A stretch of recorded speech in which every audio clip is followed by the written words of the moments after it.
Sahabat semua, pernahkah kalian mendengar pernyataan yang menyakitkan ini? Haji dan umroh itu hanya bisnis Arab Saudi. Kalimat seperti itu semakin sering terdengar akhir-akhir ini. Mungkin bagi sebagian orang, pernyataan itu terdengar logis, bahkan mungkin terasa masuk akal jika hanya dilihat dari sudut pandang duniawi. Tapi mari kita jujur sejenak, kalimat itu sejatinya sangat menyesatkan, karena ia menafikan sisi terdalam dari ibadah dan mereduksi keagungan spiritual menjadi sekadar transaksi ekonomi. Di balik gemuruh lautan manusia yang membanjiri kota suci Mekah dan Madinah setiap tahun, ada kerinduan yang tak bisa dilihat oleh mata dunia. Ada panggilan jiwa yang menggugah hati setiap muslim untuk datang ke Baitullah. Bukan karena iklan atau promosi, bukan karena diskon atau voucher perjalanan, tapi karena panggilan dari langit, undangan suci dari Allah kepada hamba-hambanya yang terpilih. Maka ketika ada yang menyederhanakan ibadah ini menjadi semacam bisnis atau industri, itu bukan saja menyakitkan, tapi sangat menyesatkan. Ibadah haji bukanlah pelesiran, ia bukanlah wisata religi seperti yang dipersepsikan oleh banyak orang awam. Ibadah haji adalah wujud dari kepasrahan total seorang hamba kepada Robnya.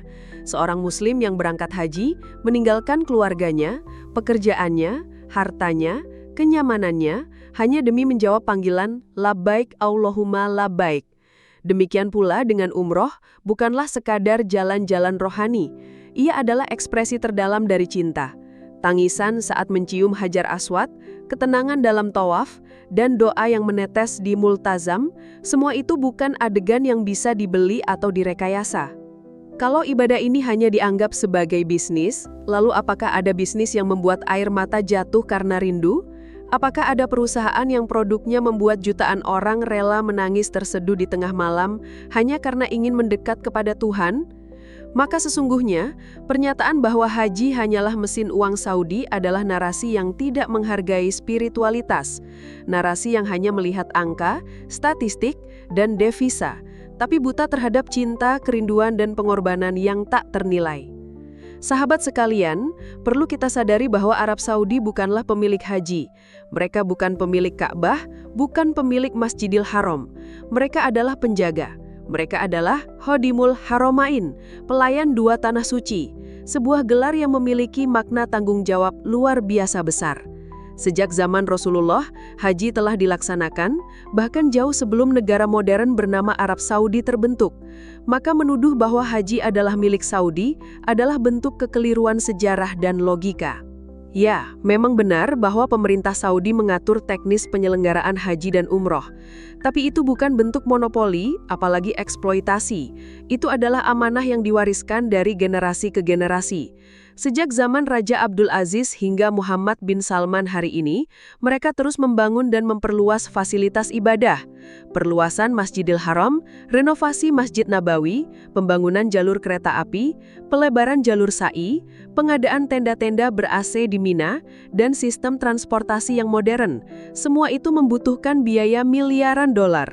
Apakah salah jika negara mendapatkan pemasukan dari sana? Tidak, sama sekali tidak salah. Yang salah adalah jika mereka memperjualbelikan pahala atau mengkomersialkan syariat, dan nyatanya itu tidak terjadi. Mengelola jutaan jemaah dari lebih dari 150 negara adalah tugas luar biasa rumit. Dari penyediaan makanan, air bersih, fasilitas ibadah, pengaturan lalu lintas, tempat tinggal, layanan kesehatan, hingga pengamanan. Semua itu memerlukan manajemen kelas dunia. Biaya yang dibayarkan oleh para jemaah bukan untuk membeli surga, tapi untuk menutup ongkos pelayanan yang masif. Bahkan dalam banyak kasus, Saudi memberikan subsidi besar, terutama kepada negara-negara konflik seperti Palestina, Suriah, Yaman, dan negara lain yang ekonominya tidak stabil. Jika benar haji adalah bisnis, tentu mereka tidak akan melakukan ini. Narasi negatif yang menyamakan haji dengan festival budaya sering muncul dari media asing. Mereka melihat kerumunan besar dan langsung membandingkannya dengan konser, festival olahraga atau pameran dunia. Mereka gagal melihat bahwa ini adalah ibadah bukan pertunjukan. Ini adalah pengorbanan, bukan produk budaya pop. Mereka hanya melihat dari sisi finansial, bukan spiritual. Namun sangat disayangkan, narasi keliru ini terkadang juga digaungkan oleh sebagian umat Islam sendiri. Mereka yang kecewa karena belum mendapat kesempatan berhaji, atau mereka yang terjebak dalam rasa iri dan curiga, ikut menyebarkan opini bahwa haji adalah bisnis eksklusif untuk orang kaya. Padahal sesungguhnya haji bukan untuk siapa yang punya uang, tapi untuk siapa yang dipanggil. Betapa banyak orang sederhana yang menabung selama puluhan tahun, mengumpulkan rupiah demi rupiah hanya untuk bisa menjadi tamu Allah. Mereka bukan orang kaya, tapi mereka memiliki hati yang tulus. Dan Allah dengan segala kebijaksanaannya memilih mereka untuk datang ke rumahnya. Sementara itu ada pula orang kaya yang berkali-kali mencoba tapi tak juga sampai ke tanah suci. Mengapa? Karena panggilan itu bukan soal uang, itu soal kehendak Allah. Haji bukan pilihan gaya hidup, ia bukan produk gaya baru atau tren traveling rohani. Ia adalah rukun Islam kelima, perintah Allah, dan hanya wajib bagi yang mampu, sekali seumur hidup. Maka membandingkannya dengan pariwisata sungguh tidak masuk akal. Dalam haji, setiap detik zikir bernilai tak terhingga, setiap langkah penuh makna, setiap air mata adalah saksi penghambaan. Perlu juga kita pahami bahwa biaya haji memang besar, tapi apa yang kita dapat juga besar. Tiket pesawat, akomodasi selama 40 hari, makanan 3 kali sehari, layanan kesehatan, perlindungan asuransi, transportasi, dan pembimbing ibadah. Bandingkan dengan biaya wisata ke Eropa atau Amerika selama 10 hari yang bahkan tidak menyentuh spiritualitas sama sekali. Di Indonesia, sistem haji juga terus dibenahi. Pemerintah menyubsidi melalui Badan Pengelola Keuangan Haji, BPKH. Negara lain pun melakukan hal serupa, maka menyalahkan Saudi atas semua biaya itu tidak adil, sebab mereka tidak menetapkan tarif tunggal. Harga ditentukan oleh masing-masing otoritas haji pengirim jamaah. Bahkan Saudi membuka peluang untuk berbagai jenis umroh backpacker, umroh musim dingin, umroh Ramadan, hingga visa turis terintegrasi yang memudahkan umat Islam dari seluruh dunia datang ke Tanah Suci. Dalam sejarah Islam, berdagang tidak pernah dilarang selama tidak mencederai kesucian ibadah. Di masa Nabi, para sahabat berdagang di dekat Masjidil Haram. Yang terlarang adalah menggunakan ibadah sebagai kedok mencari dunia. Maka ketika Saudi mengatur zona dagang dan menyediakan fasilitas, itu bukan bentuk komersialisasi, melainkan bentuk layanan terhadap kebutuhan jutaan jamaah dari berbagai budaya dan latar belakang.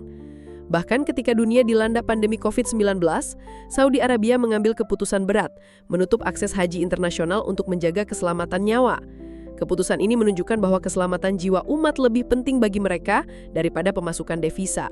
Mereka patuh terhadap makosid syariah, menjaga nyawa lebih utama daripada keuntungan. Maka mari kita jaga lisan kita dari tuduhan yang tak berdasar. Haji bukan untuk dipermainkan oleh opini-opini duniawi. Besarnya biaya haji tidak menjamin besarnya pahala. Yang Allah nilai adalah niat dan keikhlasan. Ada yang berhaji dengan harta halal dan hati yang bersih meski akomodasinya sederhana.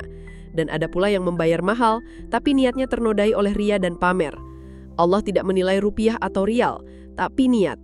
Kita sebagai umat Islam punya tanggung jawab besar untuk membela kehormatan ibadah ini. Ketika ada yang mencemarkan haji dan umroh sebagai produk bisnis, tugas kita bukan marah-marah, tapi menjawab dengan ilmu, akhlak, dan hikmah. Buatlah konten, tulisan, video yang mengedukasi. Jadilah bagian dari narasi kebaikan, bukan penyebar fitnah. Sahabat semua, haji dan umroh adalah anugerah luar biasa dari Allah. Jangan biarkan fitnah dan prasangka merusak keindahan ibadah ini. Jangan rendahkan ibadah yang disyariatkan Allah dan dilaksanakan Rasulullah hanya karena kacamata duniawi. Tidak berarti Saudi sempurna, tidak pula mereka tanpa kekurangan. Tapi mereka diberi amanah yang sangat besar, menjaga 2 tanah suci dan melayani jutaan tamu Allah setiap tahun. Mari kita doakan mereka agar tetap amanah, dan untuk kita sendiri, mari kita siapkan niat, amal, dan tabungan. Karena panggilan haji bukan iklan, bukan promosi, tapi undangan dari langit. Ia tidak bisa dibeli, tapi bisa diperjuangkan. Semoga Allah menerima amal kita dan mempertemukan kita di Baitullah kelak. Amin ya Robbal Alamin.